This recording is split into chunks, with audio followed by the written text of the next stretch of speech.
assist. So we have one here. Yeah. This is a mobile follicistoscope. Yes, absolutely. So you're holding it absolutely correctly. Yeah. There's a mirror opposite you, and you Yeah. look through these little slits here and spin it. And as you look, you should be able to see all the little chap moving. It's There we almost go. like Now, a little pretty. tiny short section of film almost. Yeah, very Now, a pretty. gentleman called Richard Balzar has put some stuff up on online so that everybody can enjoy. Just wonderful stuff here from around the 1830s. So there you go. Preserved for prosperity. There we are. Yeah, thank you, Ruth. And a big thank you as well to Robert. His toy museum is in West London, if you fancy go, but don't touch anything. We've learned that the hard way. Yes, yeah. I did actually ask what kind of toy Robert would have wanted to add to the collection, and he said it's not really on the toy theme, but if you do have a wartime can of Spam at home, then please do get in contact. There we are. Anyway, now to Angela Scanlon, and she has the story of a girl called Iris who, through the love of her family and a very special cat, has uncovered an incredible talent. This one's called Dance to the Oboe. It's very energetic, definite sort of separation of the colours. This one is one of my favourites. It's called Sunflakes. Reminds me of the reflections in the water.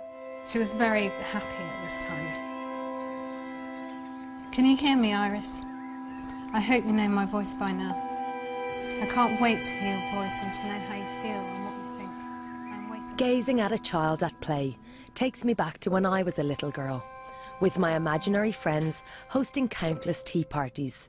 I would be lost for hours in my own little world.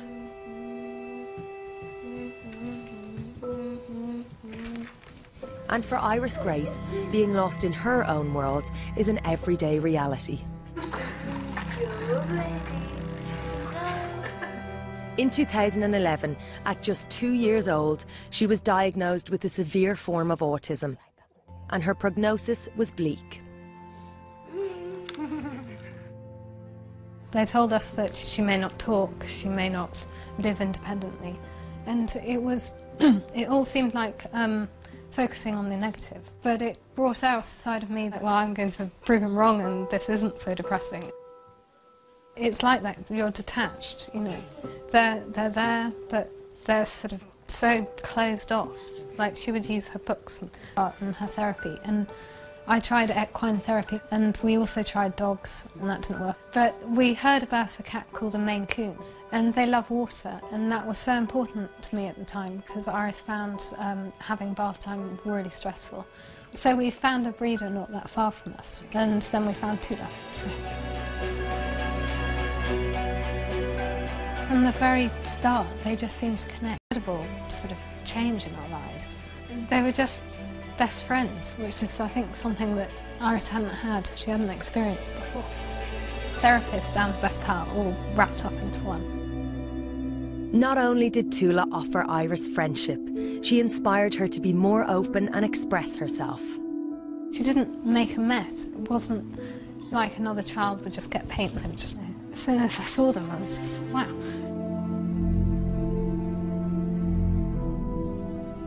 After she's painted, she's a lot calmer. It's almost as if she feels kind of content, like she's happy, and then goes to the sofa or be with us. How has the painting affected your understanding of what Iris is going through and what she might be feeling? We began to see some cat shapes within her paintings, so she was definitely being influenced by Tula. Tula would get up onto the table before Iris was even there and just be ready and waiting, the little artist's assistant. The feeling that different is brilliant it's an amazing feeling. You know, we don't have to conform. We can just go with the flow, follow Iris, and she's happy.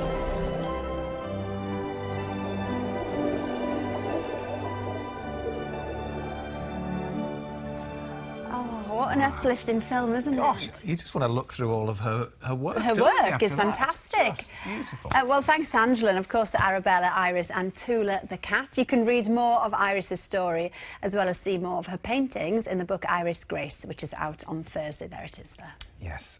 Now, Jason, I mean, we're still gobsmacked about the fact that, you know, we give you that news earlier on about the fact that your character in Neighbours has this daughter and you didn't know anything about it. I mean, it's unbelievable, because we had a similar scenario, didn't we, when Kylie came on a couple of years ago? Yeah, yeah, we surprised her with a message from your son, who was on the set. Well, this is what happened. Have a look. Oh, hey, Mum. It's Daniel here, your son, in case you didn't recognise me. I haven't heard from you in ages. And someone just said that you've been busy on The Voice and releasing a new album. You never told me that. Well, as you know, as we saw there, Kylie reacted brilliantly. Yeah. So we called the Neighbours HQ and we did. said any chance we could do another video message. Well, and they said no. They didn't. They did. They did. Oh, really? They said no. How depressing. Oh, it's a bit awkward, really, isn't it? Wow, that is awkward. Yeah. Shall we finish the interview now? Well, I mean, we could, or we could go one better. Right. Because, G'day, Dad. I haven't seen you in ages. yeah, the Is thing it is, live? well, not only is it live, she's actually in doing to me person on because television? she's flown over from No. Melbourne and we invited her tonight. No. Please welcome your on-screen daughter who you've never met. It's Madison Robinson.